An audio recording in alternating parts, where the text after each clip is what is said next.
ஓம் சைராம், ஜெய் சைராம்.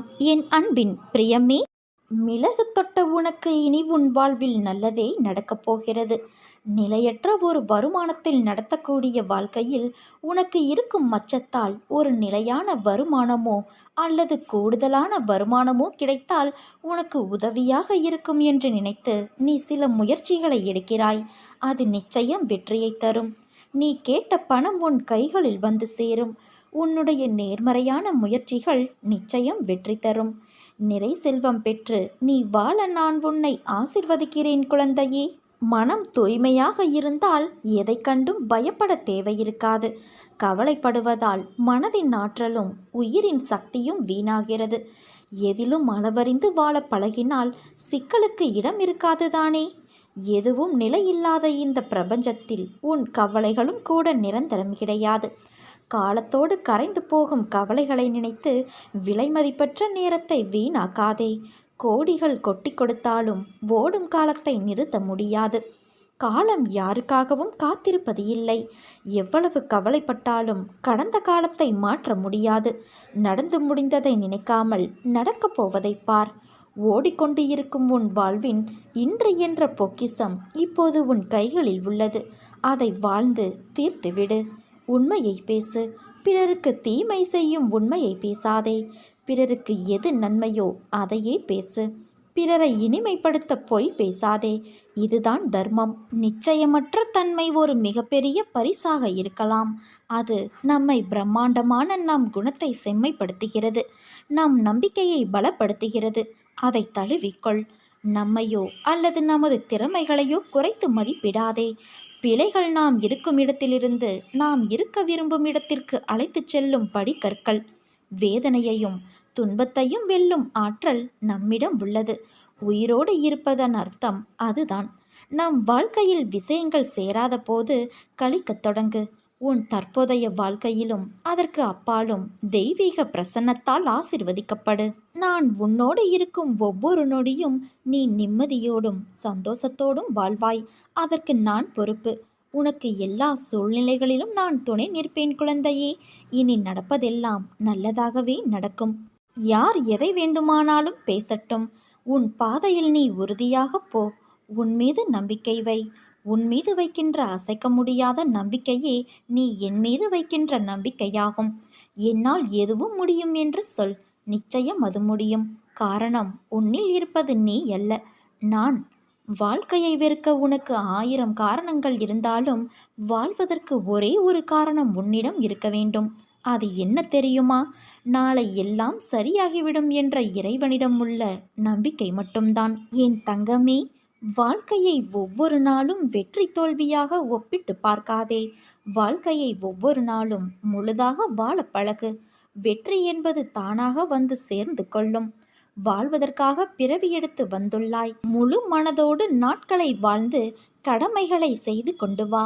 கவலைகள் பிரச்சனைகள் வரும் என்பதற்காக வாழ்க்கையை வாழாமல் தவிர்க்க முடியாது பிள்ளையே. உன் மனம் எதையாவது ஒப்பிட்டு பார்த்து உனக்கு வேற்றுமையை காட்டும். ஆனால் உன் வாழ்வில் நான் இருக்கும்போது எந்த துன்பமும் வராது. நேர்மறை எண்ணங்களை ஒருபோதும் கைவிடாதே. நல்லதே நடக்கும். உனது பாரத்தை சுமக்க எனது துவாரகாவில் நான் காத்து கொண்டு இருக்கிறேன். கலங்காதே என் தங்கமே. வாழ்க்கையில் துணிந்து போராடு. எந்த சூழ்நிலையிலும் யாரையும் வெறுத்து ஒதுக்க நினைக்காதே. கடும் சொற்களால் பேச நினைக்காதே. உனது பாரத்தை முழுவதுமாக என் மீது நம்பிக்கை வைத்து செலுத்து. நான் தயாராக இருக்கும்போது நீ எதற்காக கவலைப்படுகிறாய்? நீ படும் வேதனையிலிருந்தும் உன்னை நான் விடுவிப்பேன். உனக்கு ஏற்பட்ட பல கஷ்டங்கள், கடன் தொல்லைகள், இவைகளிலிருந்து உன்னை விடுவிக்கப் போகிறேன் என் தங்கமே. இதுவரை நீ நேர்முகமாகவும் மறைமுகமாகவும் நீ பட்டதெல்லாம் போதும். காலத்தின் கட்டாயம். உனது கர்ம பலன்களை அனுபவிக்க வேண்டிய சூழ்நிலை. ஆனால் இப்போது இதிலிருந்து உன்னை முழுவதுமாக விடுவித்து விட்டேன். மகிழ்ச்சியாக இரு என் தங்கமே. வாழ்க்கையில் ஏற்றம் பெறுவாய். அனைத்திலும் வெற்றி பெறுவாய். நான் உன்னோடு இருக்கும்போது வீணாக அழாதே. அழுதது போதும். எவரெவர் தூற்றினாரோ அவர் உன்னை பார்த்து பொறாமை கொள்ளும் காலம் வரப்போகிறது. நல்லதை மட்டும் நினை. நல்லதை மட்டும் பேசு. முடிந்தவரை உதவி செய்.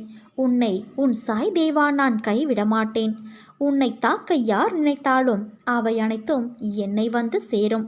வேண்டிய அனைத்தையும் இறைவன் மனிதனுக்கு தந்துவிட்டால் மனிதன் வேண்டுதலை மட்டுமே வேலையாக கொண்டிருப்பான். வாழ்வில் நடக்கும் ஒவ்வொன்றுக்கும் ஒரு அர்த்தம் உண்டு. அந்த அர்த்தத்தில் ஆண்டவனின் அருள் உண்டு. எல்லாம் முடிந்துவிட்டது என சில நிகழ்வுகளுக்காக வருந்தாதே. மனிதர்களை தாண்டி பல முடிவுகள் இறைவன் கைகளில் மட்டுமே உள்ளது. இறைவன் உனக்கு கொடுப்பதை எவராலும் தடுக்க முடியாது. உனக்கானதை உரிய காலத்தில் உன்னிடம் கொண்டு வந்து சேர்ப்பார். நீ என்றும் இறைவனோடு ஒன்று இரு. நமது வாழ்க்கை அழகானது, ஆனால் போராட்டங்கள் நிறைந்தது. போராட்டங்கள் எதுவும் நிரந்தரமும் இல்லை. போராட்டங்கள் மட்டுமே வாழ்க்கையும் இல்லை. நமது கடினமான சூழ்நிலைகள் நிரந்தரமில்லை. தோல்வியும் நிரந்தரமில்லை. அவமானங்கள் எதுவும் நிரந்தரமில்லை. கஷ்டங்களும் கவலைகளும் நிரந்தரமில்லை. இவை அனைத்துமே மாறக்கூடியவை. அனைத்திற்கும் தீர்வு உண்டு. எதை கண்டும் பயப்படாதே என் தங்கமே. சில நேரங்களில் நமது பயமே நமது முதல் எதிரியாகி விடுகிறது. இறைவனை முழுமையாக நம்புபவர்கள் எதற்கும் பயப்பட தேவையில்லை, கவலைப்படவும் தேவையில்லை. இறைவனால் தீர்க்க முடியாத பிரச்சனைகள் கிடையாது. நிறைவேற்ற முடியாத பிரார்த்தனைகள் கிடையாது. மாற்ற முடியாத சூழ்நிலைகளும் கிடையாது. நீ நம்பிக்கையோடு இரு. எனது அற்புதங்கள் நிகழ்ந்து கொண்டே இருக்கும். எனது லீலைகளை ஆனந்தமாக பார்த்து கொண்டு உட்கருத்தை கிரகிக்கும் விதத்தில் மனதை என்னிடம் திருப்பு. என் உதவி உனக்கு எப்போதும் கிடைக்கும். நான் செய்யும் உதவி அற்புதங்களாக வெளிப்பட்டு கொண்டே இருக்கும். எனது லீலைகள் தென்பட்டு கொண்டு இருந்தாலும் சிறிதும் விளங்காது. சிருஷ்டி தெளிவாக தென்பட்டு கொண்டு இருந்தாலும் எப்படி உண்டாக்கினார் என்பது மாத்திரம் விளங்காது. என் பக்தர்களின் க்ஷேமத்தை நான் காப்பாற்றிக் கொண்டே இருப்பேன். இது உன் சாய் தேவனின் என் சத்திய வாக்கு தங்கமே. நீண்ட நாட்களாக உன்னை கவலைப்படுத்தும் பிரச்சனை முடிவுக்கு வரப்போகிறது என் தங்கமே. உள்ளத்தில் மகிழ்ச்சி இல்லாவிட்டாலும் வெளித்தோற்றத்தில் புன்னகைத்து பழகு. அது காலப்போக்கில் உண்மையாகவே உனது உள்ளத்திலும் மகிழ்வை உண்டாக்கிவிடும். ரசனை என்பது அவரவர் விருப்பு வெறுப்பை பொறுத்தது. மற்றவருக்கு பிடித்தது நமக்கும் பிடித்ததாக இருக்க வேண்டும் என்பது அவசியமில்லை. நமக்கு பிடித்ததை பிறர் மேல் திணிப்பதும் தேவையற்றது. நம் வாழ்க்கையில் வெட்கப்படாத 4 விஷயங்கள்: பழைய உடை, ஏழை நண்பர்கள், எளிமையான வாழ்க்கை, வயதான அப்பா அம்மா. ஓடினால் பல வழிகள் பிறக்கும். துரத்தி சென்றால் ஒரே ஒரு வழிதான் இருக்கும். யோசிக்காமல் எடுத்த முடிவுகள் மட்டுமல்ல, யோசித்து எடுத்த முடிவுகளும் யோசிக்க வைத்து கொண்டுதான் இருக்கும். அதனால் எதை பற்றியும் அதிகம் யோசிக்காதே. எத்தனை முறை ஏமாற்றப்பட்டாலும் ஒருபோதும் அடுத்தவரை ஏமாற்றாமல் அவரவர் பலன் அவரவர் அனுபவிப்பார் என்று நீ உன் கடமைகளை செய். நேர்மைக்கு என்றுமே மரணம் இல்லை. கவலையை விடு. வார்த்தைகளின் வடிவங்கள் ஒருவர் பொருள் அறிந்து கூறினாலும் பொருள் அறியாமல் கூறினாலும் எந்த வார்த்தை எதை சுட்டுகிறதோ அது நடந்தே தீரும். என் பிள்ளையே, எந்த தேவையற்ற பதட்டமோ அல்லது குழப்பமோ இப்போது உன் மனதில் இருந்தால் அதை தூக்கி எறி. நீ நினைத்து கவலைப்படுவது போல எதுவும் ஆகாது. நான் எதற்காக இருக்கிறேன்? நீ ஒரு நல்ல மனித நேயம் கொண்ட நல்ல மனிதன். சில சூழல்களில் பயத்தால் உன் சிந்தனை தடுமாறி போகிறது. ஆனால் உன்னோடு இருப்பதை நீ உறுதியாக நம்பினால் அந்த தடுமாற்றம் ஏற்படாது. நீ எதிர்பார்த்த அந்த நாட்களை நீ நெருக்கிக் கொண்டு இருக்கிறாய் என் தங்கமே. இந்த முக்கியமான தருணத்தில் நீ நம்பிக்கை இழக்காதே. நீ மனதில் ஏதேதோ கோரிக்கைகளை வைத்துக்கொண்டு என்னை நீ ஆராதிக்கின்றாய். அந்த கோரிக்கைகளின் நன்மை தீமைகள் உனக்கு தெரியாது. நிறைவேற வேண்டும் என்ற ஆவல் மட்டுமே உன்னிடம் இருக்கிறது. உனக்கு நன்மை பயக்கும் கோரிக்கைகளை நான் நிறைவேற்றுகிறேன். மீண்டும் உன்னில் மற்றொரு கோரிக்கை துளிர் விடுகிறது. அந்த கோரிக்கை நிறைவேறாத போது என்மேல் உனக்கு நம்பிக்கை குறைகிறது. சிறுவன் விளக்கை நோக்கி நகர்ந்து செல்கிறான். அதை தொட நினைக்கின்றான். தாய் அந்த விஷயத்தை கவனித்து விளக்கை தூரமாக வைக்கின்றாள். சிறுவன் அடம்பிடித்து கோபமாக அழுகின்றான். அந்த அழுகை தாய்க்கு இனிமையாகவே இருக்கும். உனக்கு நிறைவேறாத கோரிக்கைகளின் விஷயத்தில் கூட நான் தாய் போன்றவனே. தாய் குழந்தையை அரவணைத்து ஸ்தனத்தை தருகிறாள். அந்த விதமாக நான் உன்னை நேசிக்கின்றேன். எப்படி ஸ்தனங்களிலிருந்து பால் குழந்தையின் தொண்டையில் மிகவும் இரகசியமாக சப்தமில்லாமல் சேர்கிறதோ, உன்னிடம் என் அன்பும் கூட அப்படியே இருக்கும். எனக்கு கேட்கும்படி சப்தமாக நீ என்னை அழைக்கின்றாய். நான் தெரியாமல் மிக ரகசியமாக உன்னிடம் வருகின்றேன். ஒரு கணத்தில் உன் மனம் சபலமடைந்தால் நான் என்ன செய்ய முடியும்? குழந்தை மடி மீது இருந்தால் அல்லவா தாய் பாலூட்ட முடியும். பொறுமை மிகவும் தேவை. என் வார்த்தைகளின் மீது நம்பிக்கை வைத்து செயல்படு என் தங்கமே. உனக்காக பல விஷயங்களை நான் விரைந்து செய்யப்போகிறேன். இனியும் உன்னை நான் காக்க வைக்க மாட்டேன் குழந்தையே. சகலமும் உடனே பெறப்போகிறாய். எவ்வளவுக்கு எவ்வளவு மனம் திறந்து மற்றவருக்கு நல்லது செய்கிறாயோ அந்த அளவு உன் மனம் தூய்மையாகிவிடும். கடவுள் அதில் இருக்கிறார் என்பதை நீ மறவாதே. உன்னை புரிந்து கொள்ளாதவர்களுக்காக நீ மனம் புண்பட வேண்டாம். நீ பழகும் எல்லோருமே உன் புத்திசாலித்தனத்தை அங்கீகரிக்க முடியாது. வன்முறை மோசமானது, ஆனால் அடிமைத்தனம் வன்முறையை விட மோசமானது. கற்றவர்களிடம் கற்பதை விட கற்றுக்கொள்பவர்களிடம் கற்றுக்கொள்ள வேண்டும். தன் அச்சத்திலிருந்து மீண்டு வருபவர்தான் உண்மையிலேயே சுதந்திரமானவர். நமக்கு நாம் தான் உண்மையான எதிரி. நம் கோபம், அவசரம், பதட்டம், பேராசை ஆகியவைதான் நமக்கு எதிரிகளாக இருந்து செயல்படுபவை. கோபம் எதிரிகளை ஏற்படுத்துவதோடு நின்று விடுவது கிடையாது. அது நமக்கு வேறு வடிவத்தில் திரும்பி வருகிறது.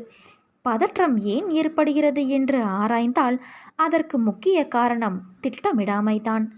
கோபத்தை காட்டிலும் அருவருப்பாக வேறு எதுவும் இருக்க முடியாது. கோபம்தான் அவலட்சணம் என்பதை மனிதன் உணர வேண்டும்.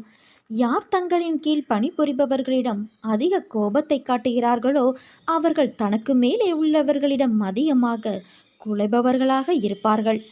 ஒழுங்குமுறையற்ற வாழ்க்கையை வாழ்பவர் எல்லா செயல்களிலும் பதற்றமடைகிறார். இந்த உலகில் எல்லாமுமே நம்முடைய விருப்பப்படியும் நம்முடைய திட்டத்தின்படியும் நடக்கப் போவது இல்லை.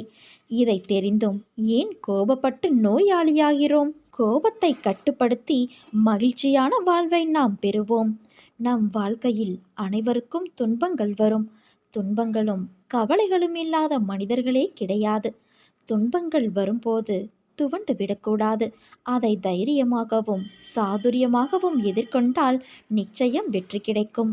என் நாமத்தை பக்தியோடும் நம்பிக்கையோடும் சொல்பவர்களின் எல்லா விருப்பங்களையும் நானே நிறைவேற்றி தருவேன்.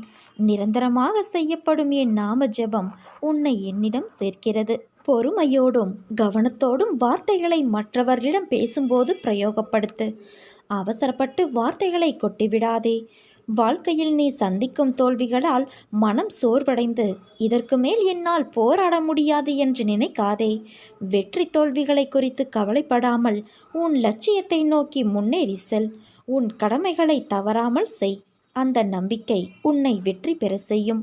ஒரு காரியத்தை செய்யும் முன் என்ன செய்கிறோம், எதற்காக செய்கிறோம் என்ற தெளிவோடு செய்தால் அதில் நீ தோல்வியை உற்றாலும் அது உனக்கு ஒரு பொருட்டாக இருக்காது. அந்த அனுபவமே உனக்கு மீண்டும் அந்த செயலில் முயற்சித்து வெற்றி பெற செய்யும். இவ்வுலகில் எல்லோருக்கும் எல்லாவற்றிலும் சரியான செயல்பாடோடு இருக்கும் உடலோ மனமோ இல்லை. அந்த வகையில் அனைவரும் ஏதோ ஒரு விதத்தில் ஊனமுற்றவர்கள்தான். அதனால் மற்றவர்கள் உன் ஊனத்தை குறை கூறுவதை கேட்டு வருந்தாதே குழந்தையே. அவர்களும் ஏதோ ஒரு வகையில் ஊனமுற்றவர்கள். எது உன் கடமையோ அதை ஆனந்தமாக விரும்பி பிரியமோடு செய். அப்போதுதான் உனக்கே ஓர் உத்வேகம் இருக்கும். வாழ்விலும் வெற்றிகள் குவியும். என் வார்த்தைகள் மீது நம்பிக்கை வைத்து செயல்படு. வரும் காலத்தில் நீ விரும்பிய அனைத்து வளங்களையும் பெறுவாய். உன் அம்மாவாக அப்பாவாக நான் என்றும் உனக்கு துணை இருப்பேன் என் குழந்தையே. நீ உன் வாழ்வில் தொலைத்த ஒன்று உனக்கு கிடைக்கப் போகிறது. அது பொருளாகவோ உறவாகவோ ஆரோக்கியமாகவோ நிம்மதியாகவோ இருக்கலாம். ஏதோ ஒன்று நீ தொலைத்ததிலிருந்து உனக்கு கிடைக்கப் போகிறது. அது உனக்கு மகிழ்ச்சியை நிச்சயம் தரும். நீ என் மீது கொண்ட நம்பிக்கை பிரார்த்தனையின் பரிசாக உனக்கு கிடைக்கப் போகிறது என் குழந்தையே. இது உன் அன்னையான என்னுடைய சத்திய வாக்கு. அமைதியான மனதோடு இரு. உன் கஷ்டங்கள் இன்றோடு முடிவுக்கு வந்துவிட்டது. படைக்கும் தெய்வமாகிய பிரம்மாவிலிருந்து புல் பூண்டு வரை இப்பிரபஞ்சத்தில் எங்கும் நிலவியிருக்கும் அளவற்றதும் முடிவற்றதும் பூரணமானதுமான முழு முதற் பொருளே நானாக உருவெடுத்து உன்னிடம் வந்துள்ளேன். இதுவரை கஷ்டம் முடிவுக்கு வராத நிலை தொடருமானால் உன் நிலையை நீ சரி பார்த்துக்கொள்.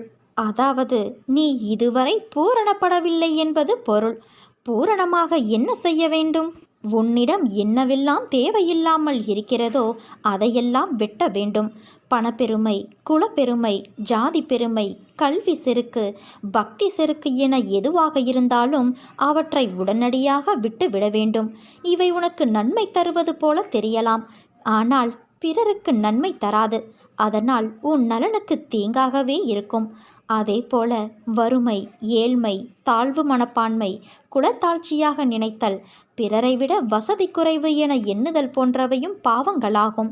இவற்றையும் மனதிலிருந்து எடுத்து அப்புறம் போட வேண்டும். இவற்றால் உனக்கு எந்த நன்மையும் தீமையும் கிடையாது. வாழ்க்கை வாழ்வதற்காக தரப்பட்டுள்ளது. நீ வாழ்வது போலவே பிறர் வாழவும் நினைத்தால் உன் துன்பங்கள் முற்று பெற்றுவிடும். என் பக்தர்களின் ஒவ்வொரு செயலும், வாழ்க்கையின் ஒவ்வொரு நிகழ்ச்சியும் என்னாலேயே கவனிக்கப்பட்டும் உருவாக்கப்பட்டும் வருகிறது. என்னிடம் பூரண சரணாகதியடைந்த பக்தர்களிடம் உன்னுடைய எல்லா பொறுப்புகளும் என்னுடையவை, உன்னுடைய எல்லா காரியங்களையும் நானே முன்னின்று நடத்துகிறேன் என்று கூறியுள்ளேன். பிரார்த்தனை நல்லதுதான், அது பக்தியை அதிகரிக்கச் செய்யும்.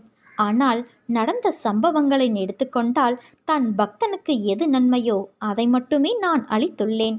பிரார்த்தனைகளை விடுத்து என்னிடம் பூரண சரணாகதியடைந்து பார், மற்றவற்றை நான் பார்த்து கொள்கிறேன்.